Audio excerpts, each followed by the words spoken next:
जब भी हमें कोई भी संक्रमण आता है तो आपको नहीं पता वो संक्रमण जाने अनजाने आपको बहुत सारे फायदे कर जाता है, थोड़े से देर की तकलीफ देता है।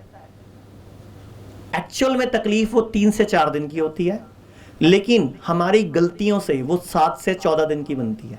फिर सुन लो दोबारा से, अब ये सब रट लो, जो मैं बोल रहा हूं याद रख लो, दिमाग में घुसा लो।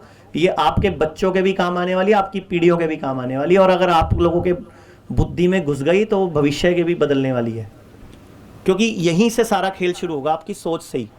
बाकी बीमारियों को भी कैसे सोचना होगा फिर आपको समझ आ जाएगा इसी एक चीज से। फिर सुन लो कि जब भी कोई संक्रमण आता है तो आपको 2, 3, 4 मैक्सिमम 5 दिन के लिए दुखी करेगा, लेकिन जाने अनजाने बाय डिफॉल्ट बाय गिफ्ट आपको बहुत सारे फायदे दे जाएगा। लेकिन उस 4-5 दिन की परेशानी से बचने के लिए हम डेली परेशानियां झेलें और गलत तरीके से उसको इंटरप्रेट करें, गलत तरीके से उसका स्वागत करें और गलत तरीके से दुनिया को भी फैलाएं या खुद भी फैलें, तो वो गलत है। अगर आप में से किसी को अगर कोई संक्रमण आता है किसी भी तरह का, नाम कोई भी हो, तो एक्चुअल में होता क्या है? बुखार चढ़ता है, जुकाम होता है, या खांसी होती है, या स्मेल जाती है, या टेस्ट जाता है, या सिर दर्द होता है, या शरीर टूटता है। 2 दिन, 3 दिन, 4 दिन। लेकिन आप लोगों को उस टाइम पे समझदारी क्या दिखानी होती है और गलती क्या दिखा देते हैं हम? आप लोग इमीडिएटली डोलो 650, मेडलर, ये वो, या पता नहीं कहां से कौन सी गोली याद करके ले लेते हो।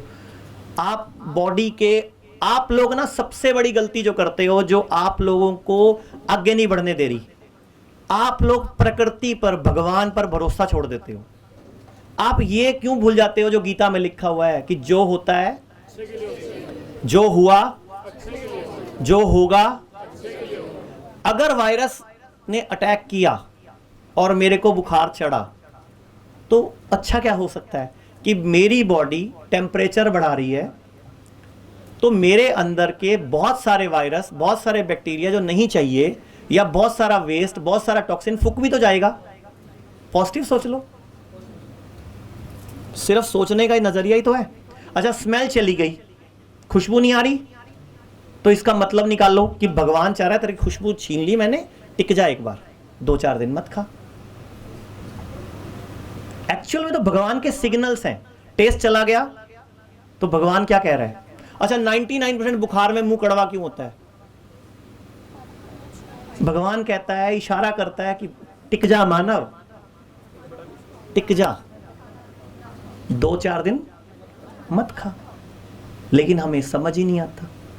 अच्छा, हमें समझ आ भी जाएगा, आप बिस्तर पे लेट जाओगे, मम्मी आ जाएगी, हर घंटे बाद आ जाएगी, कुछ ले आवा, कमजोरी फील हो रही होगी, वीकनेस, चलिया भी नहीं जा रहा व्यक्ति तेरे को, तेरी शक्ल किन्नी होगी, तो उस टाइम मत आओ ना किसी की बातों में। उनको पहले से ही अगर आपने जिंदगी में कभी ये सब चीजें सिखाई हों तो उस टाइम वो आपसे वैसा कोऑपरेट करेंगे।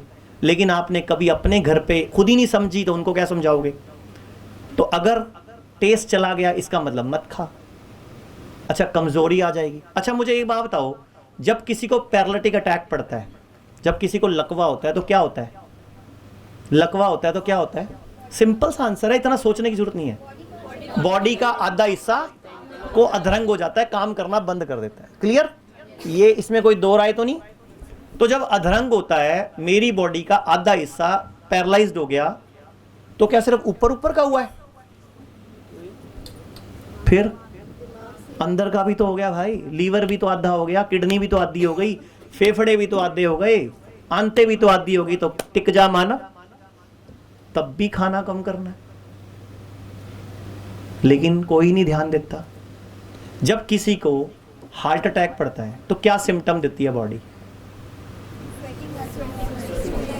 नहीं, चलो ये तो सिम्टम्स हो गए ना, पसीना आ गया, दर्द चली गई, लेकिन एक्चुअल में उस इंसान को इशारा करती है ना बॉडी।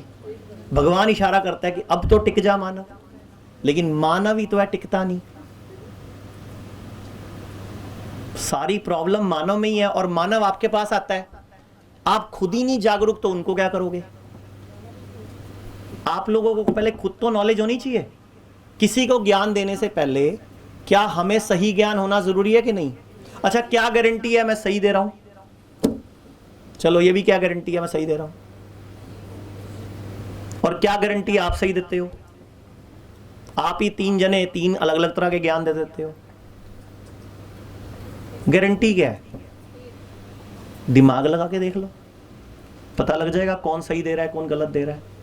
भगवान बेवकूफ तो नहीं हो सकता। मैं भगवान पे विश्वास कर सकता हूं, भगवान पे शक नहीं कर सकता कि अगर उसने मेरा टेस्ट लेके गया तो क्यों लेके गया।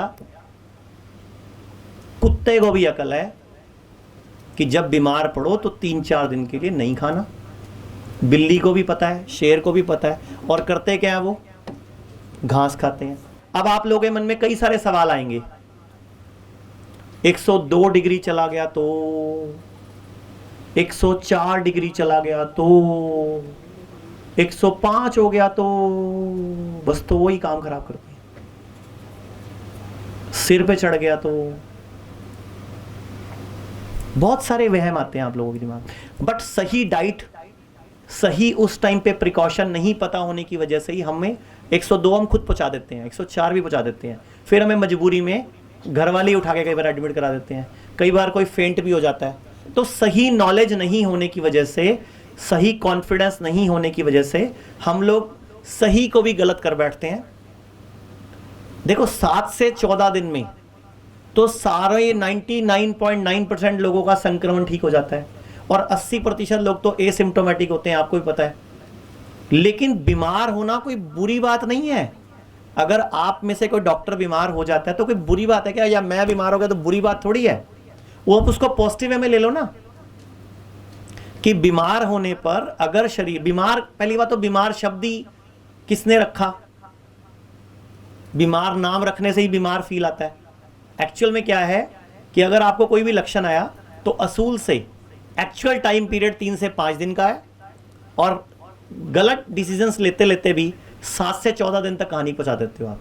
कि कोई भी संक्रमण आए उसको पॉजिटिव वे में लो, कि इस संक्रमण के बहाने से मेरी बॉडी अपने अंदर के कई सारे दोष, कई सारे विकार, कई सारे टॉक्सिन्स भी दूर कर लेगी, तो थैंक यू भगवान।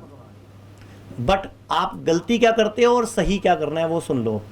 कि अगर 2 डस्टबिन पड़े हो, 2 डस्टबिन पड़े हो बड़े साफ सुथरे नए ब्रांड के लेकिन एक बिल्कुल खाली और एक में सारा कूड़ा करकट, चाय पत्ती, छिलके, दाल, वेस्ट वो सब पड़ा हो।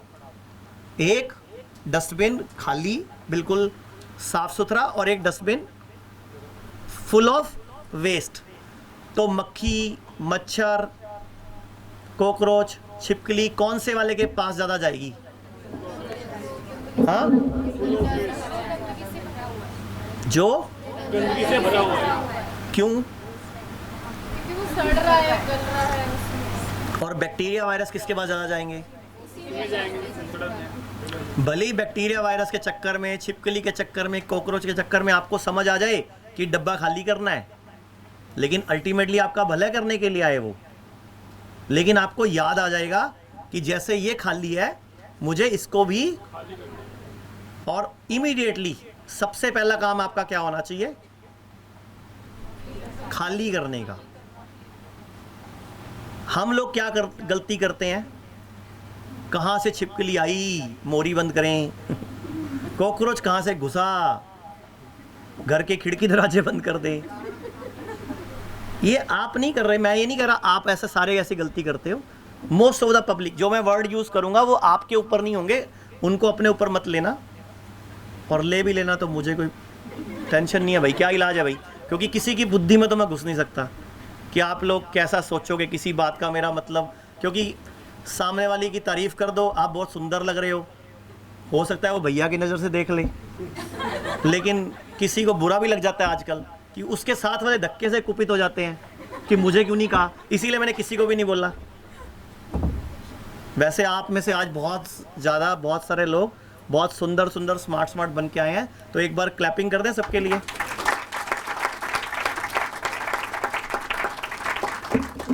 जोर से कर दो यार, सुंदरता के लिए क्लैपिंग करनी थी। मैडम आपको नहीं लग रहा कोई सुंदर इनमें से, या आपको अपने लिए अच्छा लगता है बस? तो फिर अच्छा फिर ढंग से कर दो, थोड़ा सा मेरी पीपीटी ढंग से चली जाएगी। हेलो, हाय, हाँ, जोर से।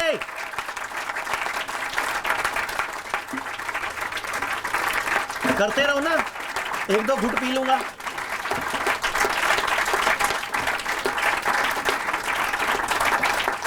अब नहीं पीने देना चाहते तो रुक जाना।